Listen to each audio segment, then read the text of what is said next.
അപ്പോൾ hi hello, ഇത് കറക്കം പറ്റുക നല്ല വെയിലായിട്ട് ഞാൻ ഇങ്ങനെ തലയിലേക്ക് ഒരു ഷോൾഡർ ഇട്ടിട്ട് നടക്കുകയില്ല. ഞാൻ സാധാരണ ഇതിലൊരു പൗഡർ ഇട്ടിട്ട് ചൊട്ട വെച്ച് അത്ര മാത്രമേ ഉള്ളൂ. സൺസ്ക്രീനോ ഒരു പണ്ടാരും ഞാൻ ഇട്ടിട്ടുണ്ടായിട്ടില്ല. അപ്പം ഇനി എന്താ പറയണ്ടേ, ഇത് വേർത്ത് ഒലിച്ച് എന്തെല്ലോ ആയിപ്പോയി. ആരൊക്കെ ഇപ്പോൾ ഷാനിട്ടമ്മ മാമിക്ക് എങ്ങനെ ഇതെല്ലാം ആസ്വദിക്കാൻ വേണ്ടി പറ്റുന്നത് വീഡിയോ എടുക്കുമ്പോൾ. കുട്ടി പറഞ്ഞതിൻ്റെ വലിയൊരു സത്യം തന്നെയാണ് ഇത്. വീഡിയോ എടുക്കാൻ തുടങ്ങിയതിന് ശേഷം എനിക്ക് ഒന്നും ആസ്വദിക്കാൻ വേണ്ടിയിട്ട് അധികം പറ്റില്ല. പക്ഷേ നല്ലൊരു മെമ്മറി ആയിട്ട് ഫോണിൻ്റെ അകത്തുണ്ടാവും, ഒരു അക്കൗണ്ടിൻ്റെ അകത്തുണ്ടാവും എന്നുള്ളത് വലിയൊരു കാര്യം തന്നെ. പിന്നെ എൻ്റെ കാശ് കിട്ടാനാണെങ്കിൽ ഇപ്പോൾ യൂട്യൂബിൻ്റെ അകത്ത് ഞാൻ പറയുന്നത് കേട്ട് സബ്സ്ക്രൈബ് അങ്ങനെയെല്ലാം പറയുന്നുണ്ട്, ലൈക്ക് ചെയ്യണം എന്നെല്ലാം പറയുന്നുണ്ട്. ഓരോ ഓൻ്റേതായ ഭാഷയിൽ അവൻ പറയും, കണ്ട ലൈക്ക് ചെയ്യണേ. നമ്മൾ പ്രിങ്ങീച്ചിൻ്റെ വീട്ടിലൊക്കെ ആടുന്നില്ല. പ്രിങ്ങീച്ച് നമ്മൾ നേരെ വീട്ടിലെത്തി ഒരു 7 മണി ആയിട്ടുണ്ടാവും. 7 മണിക്ക് കുളിച്ച് ജപിച്ച് ഈ പോകുന്നത് നമ്മൾ ഒരു കാര്യം കാണാൻ വേണ്ടി പറയാം. അതെ, നമ്മൾ സ്വന്തം കണ്ണൂർക്കാര അഹങ്കാരം തന്നെ തെയ്യം കാണാൻ വേണ്ടി പോക്ക്. തുലാമാസം കഴിഞ്ഞിട്ട് ഈ തെയ്യം കാണാൻ വേണ്ടി പോക്ക് ഭയങ്കരമായിട്ടുള്ളൊരു ആവേശം തന്നെ. അപ്പം ചെറുപ്പത്തിലേ ഉള്ളതായി ചെണ്ട മുട്ടുന്ന വയ്ക്കുമ്പോൾ അവിടെ പോകണം. തെയ്യത്തിൻ്റെ കോലം വരച്ചത് മുഖത്തുള്ള ഇതെല്ലാം കാണുമ്പോൾ ചെറുതായിട്ട് പണ്ടെല്ലാം പേടി പോകണമെങ്കിലും ആ തെയ്യപ്പറമ്പിൽ നിൽക്കുകൊണ്ടിരുന്ന ആ ഒരു പോസിറ്റീവ് എനർജിയിൽ അത് നമുക്ക് വേറെ തന്നെ ഒരു ഫീലിംഗ് ആയിരിക്കും. ഞാൻ പോയ സമയത്ത് അവിടെ ഗുളികൻ്റെ വെള്ളമായിട്ടുണ്ടായിന്. മുത്തപ്പനാടുന്ന ആളെടുത്ത് നിന്ന് പൈസ വാങ്ങിക്കുന്നുണ്ടായിന്.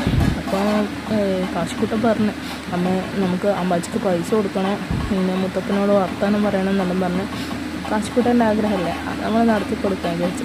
അപ്പോൾ ഗുളികൻ വെള്ളത്തിലേക്ക് ഗുളികൻ അച്ഛൻ ഇങ്ങനെ നടന്നു വന്നിട്ട് എല്ലാവരും എന്താ പറയുക, നമ്മളെ ആടെ ഇരിക്കുന്ന എല്ലാവരും അടുത്തേക്ക് വന്നിട്ട് നമ്മളെല്ലാവരും ഇങ്ങനെ നോക്കും.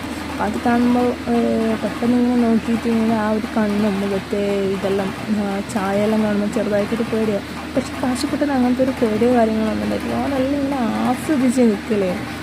കുഞ്ഞിലെ എന്താ പറയുക, തെയ്യത്തിൻ്റെ വീഡിയോ കാണുക, തെയ്യം കാണാൻ പോവുക, അതെല്ലാം ഭയങ്കര ആഗ്രഹമാണ്. കഴിഞ്ഞ കൊല്ലം നമ്മൾ പോയ സമയത്തും അവനെല്ലാം നോക്കും കാണും എല്ലാം ചെയ്തിരുന്നു.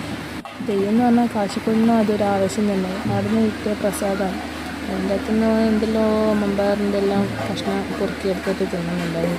അപ്പം ഗുളികനച്ഛന് ആടുന്ന തുലാഭരം തൂക്കുന്ന ആ സംഭവമെല്ലാം നോക്കുന്നുണ്ടായിരുന്നു. നമ്മളിങ്ങനെ മുത്തപ്പന് പൈസ കൊടുക്കാൻ വേണ്ടി നമ്മളിങ്ങനെ കുറച്ച് നേരം വെയിറ്റ് ചെയ്ത് മുത്തപ്പന് പൈസ കൊടുത്തപ്പോൾ എന്തെല്ലോ ഒരു പോസിറ്റീവ് എനർജി കിട്ടി. ഒരു നേർച്ചയായിട്ട് കൊടുത്തതാണ് കേട്ടോ ഈ തുലാഭാരം. അപ്പോൾ ഇത് ചെയ്ത് കൊടുത്തത്, ഉണ്ടാക്കിയിട്ട് കൊടുത്തത് ഷിനുവാട്ടനാണ് കേട്ടോ. ഷിനുവാൻ്റെ വെഡിങ് ഷോപ്പിൽ നിന്ന് ചെയ്യുന്ന സമയത്ത് എനിക്കാദ്യം മനസ്സിലായിട്ടില്ല ഇതെന്താ സംഭവം ഉണ്ടാക്കുന്നത്. ഷിനുവാട്ടൻ പറഞ്ഞത് നമ്മളെ പുത്തരി വെള്ളാട്ടത്തിന് മടപ്പുരയിലേക്ക് വേണ്ടിയിട്ട് നേർച്ചയാണ്. അവരുടെ പേരെന്താണെന്ന് അറിയില്ല. ഇതായി ഈ ഗുരുവനച്ചനോട് വർത്തമാനം പറയുന്ന ആ ഏട്ടനായിട്ട് ഇതവിടെ സമർപ്പിച്ചിട്ടുണ്ട്.